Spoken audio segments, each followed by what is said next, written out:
اللهم صل على محمد وعلى آل محمد كما صليت على إبراهيم وعلى آل إبراهيم إنك حميد مجيد. اللهم بارك على محمد وعلى آل محمد كما باركت على إبراهيم وعلى آل إبراهيم إنك حميد مجيد. رمضان المبارک کے مہینے میں کی جانے والی نیکیوں کا تذکرہ رسول پاک صلی اللہ علیہ وسلم کے مبارک ارشادات کی روشنی میں جاری ہے. اس سلسلے میں چند ایک اور احادیث اب آپ کی خدمت میں پیش ہیں، جن سے پتہ لگتا ہے کہ روزہ رکھتے ہوئے بہت ساری اور نیکیوں کا بھی خیال رکھنا چاہیے، کیونکہ یہ ساری نیکیاں ہی دراصل رمضان المبارک کی عبادات کا ایک حصہ ہے. پہلی حدیث یہ ہے کہ عن زید بن خالد الجہنی رضی اللہ عنہ عن النبی صلی اللہ علیہ وسلم قال. حضرت زید بن خالد جہنی رضی اللہ تعالیٰ عنہ بیان کرتے ہیں کہ رسول مقبول صلی اللہ علیہ وسلم نے فرمایا، من فطر صائمن کان لہو مثل اجرہ، کہ جس شخص نے جو دوسرے شخص کا روزہ افطار کراتا ہے اسے روزہ رکھنے والے کے برابر ثواب ملے گا. کل کے درس میں جو حدیث بیان ہوئی تھی اس میں بھی یہ مضمون ہے کہ افطار کرنے والے کو ثواب دیا جاتا ہے. اس میں مزید وضاحت ملتی ہے کہ جو شخص کسی اور مسلمان بھائی کو روزے افطار کرنے کے لیے بلاتا ہے، روزے کا سامان مہیا کرتا ہے افطار کا، تو جو بھی اس کے افطار کا روزہ افطار کرواتا ہے تو اسے روزہ رکھنے والے کے برابر ثواب ملتا ہے. اس جگہ شاید کسی کے ذہن میں یہ شک سا اٹھتے ہو کہ گویا اگر اس کو بھی اتنا ثواب مل گیا تو میرے ثواب میں کسی طرح کوئی کمی نہ آ جائے. تو اس کا ازالہ بھی رسول پاک صلی اللہ علیہ وسلم نے حدیث کے اگلے حصے میں فرمایا. حضور کا ارشاد ہے کہ غیر انہ لا ینقص من اجر الصائم شیء، لیکن یاد رہے کہ کسی اور کا روزہ کھلوانے کا ثواب اسے برابر ملے گا، لیکن اس روزے دار کے ثواب میں کسی قسم کی کوئی کمی نہیں آئے گی. تو یہ ایک بہت بڑی نیکی ہے کسی اور آدمی کے، کسی اور مسلمان بھائی کو بلانا، اور خواتین کے حساب سے کسی اپنی بہن کو بلانا اور افطار کا انتظام کرنا. یہ ان دونوں کے لیے بہت بڑی نیکی ہے. جتنا اجر روزہ رکھنے والے کو ملتا ہے اتنا ہی افطار کرنے والے کو ملتا ہے، اور اس کے اجر میں کوئی ہرگز کمی نہیں کی جاتی. یاد رکھنا چاہیے، جیسا پہلے ذکر ہو چکا، کہ اس میں بہت زیادہ تکلفات کرنا، اسراف کرنا، اس میں بعض کو ریا شامل ہو جاتی ہے. ہرگز یہ طریق نہیں ہے، بلکہ سادگی کا اور خلوص کا سلوک ہونا چاہیے، اور اسی کا اجر سب سے زیادہ ملتا ہے.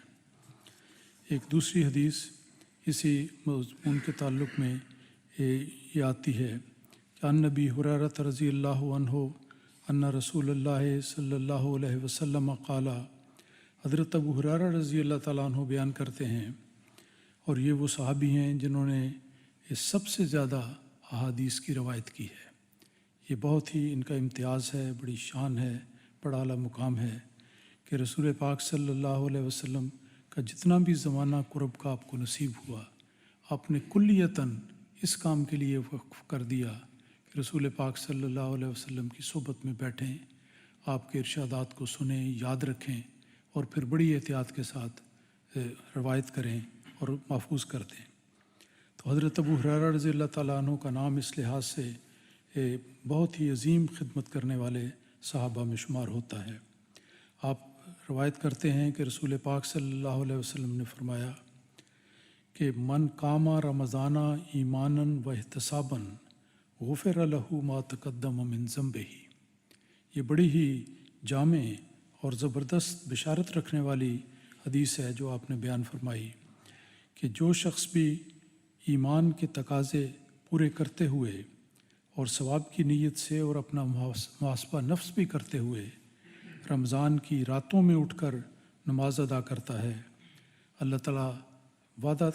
دیتا ہے، اس بات کا یقین دلاتا ہے کہ اس کے گزشتہ سب گناہ بخش کیے جائیں گے۔ کل کے خطبہ جمعہ میں حضور ایدہ اللہ تعالیٰ بنصر عزیز نے عبادات کا اور خاص طور پر رمضان کے مہینے میں عبادات کے معیار کو بلند کرنے کے بارے میں بڑی ہی تفصیل سے بہت بصیرت افروز خطبہ ارشاد فرمایا ہے۔ یہ خطبہ بار بار سننے سے تعلق رکھتا ہے تاکہ ہم اپنے نفس کا جائزہ لے سکیں، جیسا اس حدیث میں ذکر ہے کہ محاسبہ نفس کرتے ہوئے جو شخص رمضان میں قیام اللیل کی کوشش کرتا ہے اور اس کا اہتمام کرتا ہے تو اس کا ثواب اور اجر یہ بیان کیا گیا ہے کہ گویا اللہ تعالیٰ اس کے سب گناہوں کو بخش دے گا۔ تو یہ اللہ تعالیٰ کا ایک وعدہ ہے جس کا ذکر رسول پاک صلی اللہ علیہ وسلم نے فرمایا، اور آپ کا قول یقیناً برحق ہے۔ اس لیے ذمہ داری بنتی ہے کہ باقی دنوں کے علاوہ خاص طور پر رمضان کے ان مبارک ایام میں انسان کو ہر لحاظ سے اپنی عبادات کے معیار کو اونچا کرنے کی کوشش کرنی چاہیے۔ رات کو اٹھنا، تہجد ادا کرنا، دن کے اوقات میں نوافل ادا کرنا، قرآن مجید کی تلاوت کرنا، نہ صرف تلاوت کرنا بلکہ سوچ سمجھ کر پڑھنا اور اوامر اور نواہی کو اچھی طرح نوٹ کرنا اور پھر اس کے مطابق عمل کرنا، باقی نیکیاں جن کی بے شمار تفصیل ہے جو حدیث میں آتی ہے، قول زور سے بچنا، جھوٹ سے بچنا، کسی کو شر نہ دینا، ہر ایک کی ہمدردی کرنا، محبت اور پیار کا سلوک کرنا، روزہ کھلوانا اور نیکی کے کام کرنا، انتہائی لمبا مضمون ہے جو سارا رمضان المبارک کے ساتھ تعلق رکھتا ہے۔ ان سب نیکیوں کو بجا لاتے ہوئے اور خاص طور پر قیام اللیل کا اہتمام کرتے ہوئے جو شخص یہ رمضان گزارتا ہے، اللہ تعالیٰ کے رسول کا وعدہ ہے، اور کتنا عظیم وعدہ ہے کہ اللہ تعالیٰ اس کے سب گناہ بخش دیتا ہے۔ اس وعدے کے حوالے سے بھی بہت دعائیں کرنے کی ضرورت ہے کہ خدایا جتنی مجھے توفیق ہے، میں تو جتنا میرے بس میں ہے میں کرتا ہوں، اور وہ کرنا چاہیے، اور یہ کرنے کے بعد اللہ تعالیٰ کو یہ وعدہ بھی یاد دلانا چاہیے کہ اے خدا تو اپنے فضل سے میرے گناہوں کو بخش دے۔ ایک اور حدیث بیان کرنے سے پہلے میں ذکر کرنا چاہتا ہوں کہ حضور ایدہ اللہ تعالیٰ بنصر عزیز نے گزشتہ سالوں میں خطبہ جمعہ میں جو رمضان ہی کے مہینے میں آپ نے ارشاد فرمایا، ایک بہت ہی دلکش فکرہ، سارا خطبہ ہی دلکش ہوتا ہے لیکن بعض فکرات ایسے آ جاتے ہیں جو دل میں کھپ جاتے ہیں اور ہمیشہ یاد رکھنے کے لائق ہیں۔ ایک جگہ آپ نے فرمایا کہ رمضان کا مہینہ نیکیوں کے بیج بونے کا مہینہ ہے، یعنی جس طرح ایک کسان فصل کاشت کرتا ہے، بیج بوتا ہے، اس کی لک آفٹر کرتا ہے اور پھر توقع رکھتا ہے کہ نیک پھل اللہ تعالیٰ کی طرف سے ملے گا، اسی طرح رمضان کا مہینہ ہر قسم کی نیکی کو کرنے کا مہینہ ہے، اور گویا نیکیوں کے بیج بو دینے چاہیے، برائیوں کو جڑ سے اکھیڑ دیا جائے اور نیکیوں کے بیج بوئے جائیں تاکہ نیکی کی فصل تیار ہو۔ تو اس فکرے کو مد نظر رکھتے ہوئے یہ ایک حدیث ہے جو میں آپ کے سامنے پیش کرتا ہوں۔ ان ابی الدرداء رضی اللہ عنہ قالا، حضرت ابو درداء رضی اللہ تعالیٰ عنہ بیان کرتے ہیں، قالا اوصانی حبیبی صلی اللہ علیہ وسلم، کہ میرے پیارے محمد مصطفیٰ صلی اللہ علیہ وسلم نے، جو میرے بہت ہی محبوب اور پیارے دوست ہیں، انہوں نے فرمایا۔ یہ دیکھیں صحابہ کو جتنی محبت سی حضرت صلی اللہ علیہ وسلم سے، اس کا تذکرہ جا بجا ملتا ہے، لیکن کبھی کبھی وہ لفظوں میں اظہار بھی ہو جاتا ہے۔ ان صحابی نے کس محبت کے ساتھ یہ ذکر کرنے کی بجائے کہ رسول پاک صلی اللہ علیہ وسلم نے فرمایا، ایک لفظ کا اضافہ کر دیا کہ او ثانی حبیبی، کہ میرے محبوب محمد مصطفیٰ صلی اللہ علیہ وسلم نے مجھے اس بات کی نصیحت کی ہے، 3 باتوں کی نصیحت کی ہے، بے سلاسن لن ادعہن ما عشت، اور جب تک میں زندہ رہوں گا میں ان باتوں کو کبھی نہیں چھوڑوں گا۔ 3 باتوں کی نصیحت کی، 3 باتیں وہ ذکر کرتے ہیں، اور پہلی بات یہ ہے بے سیام ثلاثت ایام من کل شہر، کہ ہر مہینے میں 3 روزے رکھنا۔ تو اگر 3 روزے رکھے تو یہ دیکھیں کتنی بڑی نیکی بن جاتی ہے، یہ توئی ہے، نفلی روزہ ہے، تو اگر اس کو مہینوں کے حساب سے دیا جائے